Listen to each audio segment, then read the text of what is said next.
नाम भन्देऊ तिम्रो नाम के हो अलि ठुलो भन युपसाङ के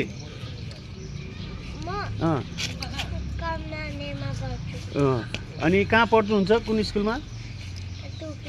2 क्लासमा कुन स्कुल कुन बोर्डिङमा पढ्नुहुन्छ मन्टेश्वरी अनि कति वर्ष हुनुभयो कति वर्ष 2 वर्ष 2 वर्ष ल ल नाम भन्नुहोस् कति वर्ष हुनुभयो कति वर्ष हजुर 7 वर्ष अनि कहाँ पढ्नुहुन्छ तासिरमा अनि कति कक्षामा पढ्नुहुन्छ 1 मा ल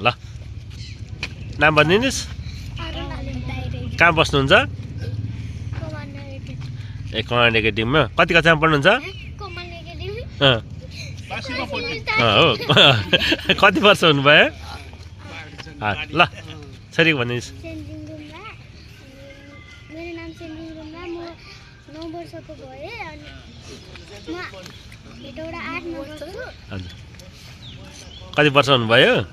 9 वर्षको कुन बोर्डिङमा छु हजुर अनि म जीएस निकेतनमा ल धन्यवाद मेरो नाम समिन तामाङ हो म 9 वर्षको छु हजुर म हेटौडा 8 कमानेमा बस्छु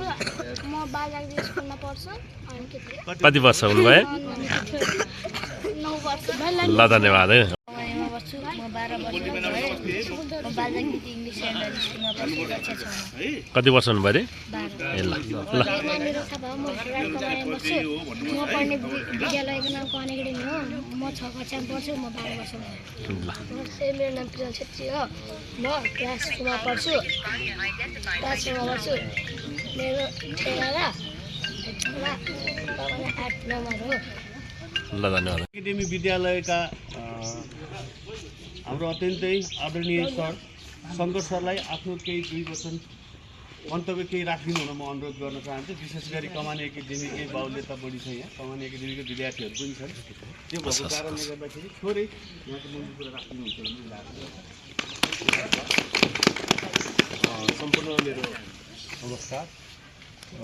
आज हुन गइरहेको यो मोस्टली सानो भाइ बहिनीहरूको लागि चाहिँ जुन साइकल मैत्री वातावरणको लागि चाहिँ सहयोग गरिदिनु भएको हाम्रो आदरणीय राजु सरलाई पनि मैले हार्दिक नमस्कार गर्दछु सो आजको राइड चाहिँ मैले भन्दा नि बढी हाम्रो राजु सरले नै थाहा छ र आज चाहिँ मेरो मेन चाहिँ काम भनेको चाहिँ सरले स्कुलका भाइ बहिनीहरूलाई चाहिँ एकजुट गराएर चाहिँ उहाँहरूलाई चाहिँ साइकल सम्बन्धी र साइकल कसरी चलाइन्छ कसरी सेफ गरिन्छ सेफ तरिकाले चलाइन्छ भन्ने कुरा र साइकलले चाहिँ पुर्याउने स्वास्थ्यमा पुर्याउने तपाईँको फाइदाहरू कति हुन्छ भन्ने कुरा चाहिँ तपाईँले आज चलाएर पनि तपाईँले थाहा पाउनुहुन्छ र विगतमा गएर तपाईँले चलाउँदै गर्दाखेरि तपाईँले यसबाट प्राप्त हुने तपाईँको जुन स्वास्थ्य सम्बन्धी कुराहरू पनि तपाईँले थाहा पाउनुहुन्छ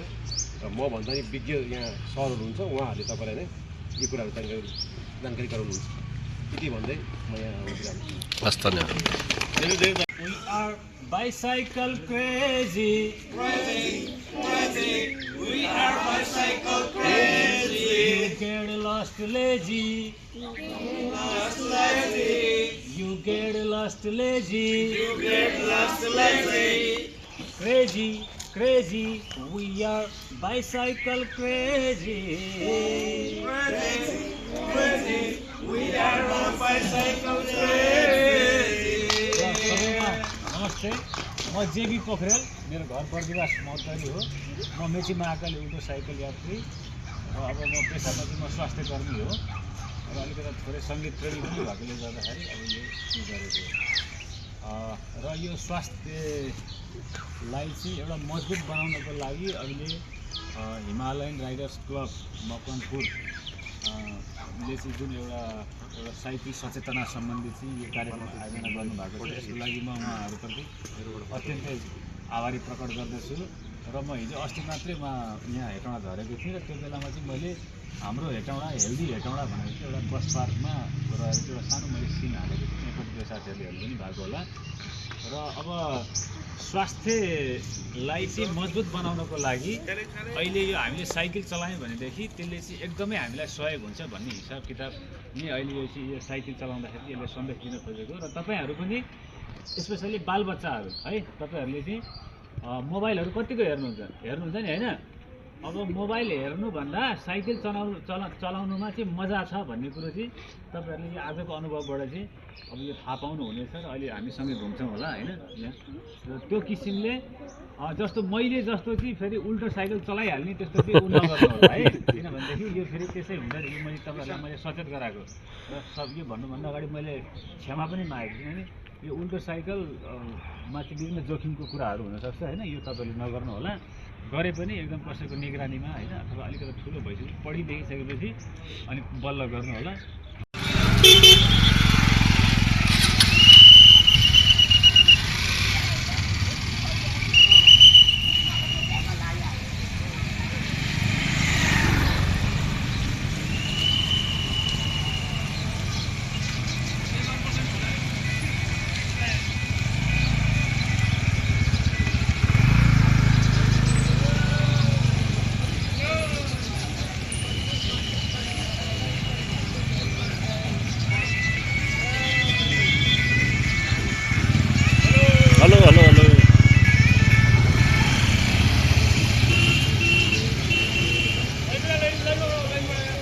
सिंगल लाइन भाइ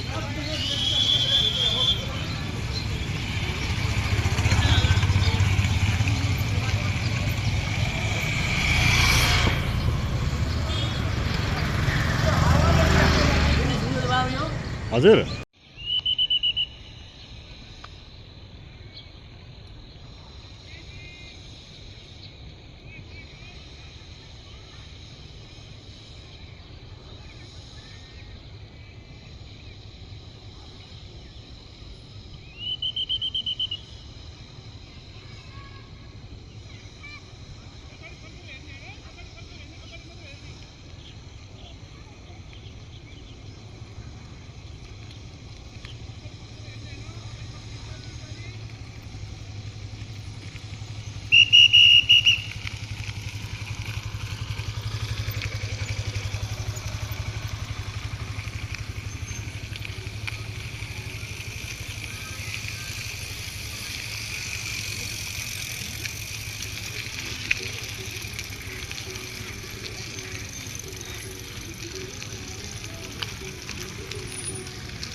अहिले हामी चाहिँ फायर लाइनबाट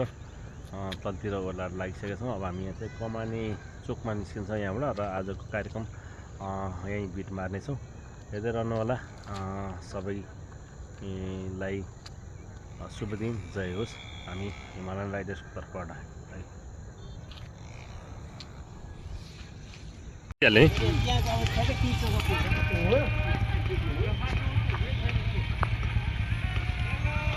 बिस्तारै ओह्रालोमा बिस्तारै ओह्रालोमा बिस्तारै ओह्रालोमा बिस्तारै बिस्तारै ओह्रालोमा है बिस्तारै ओह्रालोमा है ओह्रालोमा बिस्तारै बिस्तारै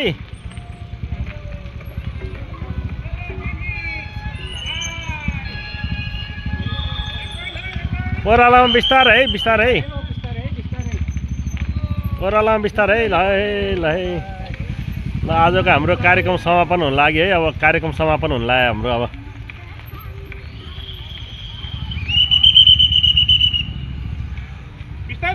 बिस्तारै बिस्तारै अब